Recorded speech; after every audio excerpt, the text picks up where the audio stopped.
তাহলে কবে মুড়ি বানাইবে? মুড়ি বানামু হচ্ছে 30 তারিখে। আর যাইবা কবে? মাদ্রাসা 1 তারিখে। তাহলে যে A+ পাইছাও না? জি।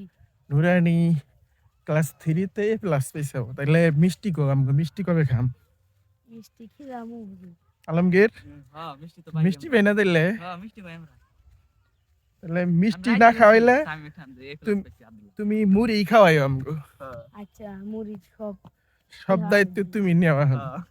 আমি সব আমি দিলাম। না আমগো কাছ থেকে নিও, আবার কইবা যে ব্যাগ আমগার না কাছ না থেকে। আমি গোটান দিন না। দিলে তো হবো না ওটা।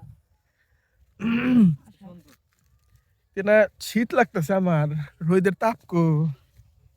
একবার হুজুরি স্পেশাল হোক, এবার বুট টুট বাইতে আছে সব মার রাইন্দা করব। বুটও আছে মুড়ি স্পেশাল হোক। হ্যাঁ যাক আমরা দোয়া করি যেহেতু A+ পাইছাও আর হেফস খানায় ভর্তি হইবে, হেফস খানায় যেন হাফেজ হও তাড়াতাড়ি, এই দোয়াই করি নাকি কো আলমগীর?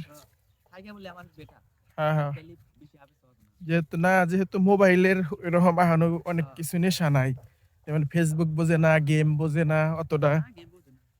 হ্যাঁ এই জন্য আশা করা যায় আর কি। তোরা যে না বোঝোস না তো আমি বুঝিনি। না যতটুক বোঝে চলবো, মানে অতটাও নেশা হবো না এখন, মানে ওর নেশা হয় না কিন্তু আর নেশা ধরে যায়। আমি কি প্রতিদিন মনে থাইকা পড়লিছে তো সব পয়রো ভালো করে পয়রো, আর কি করবা, পড়া লাগবেই। মোবাইলটি ঘুমাইয়া আমি বাচ্চা খালি ভাত নিয়ে যাবার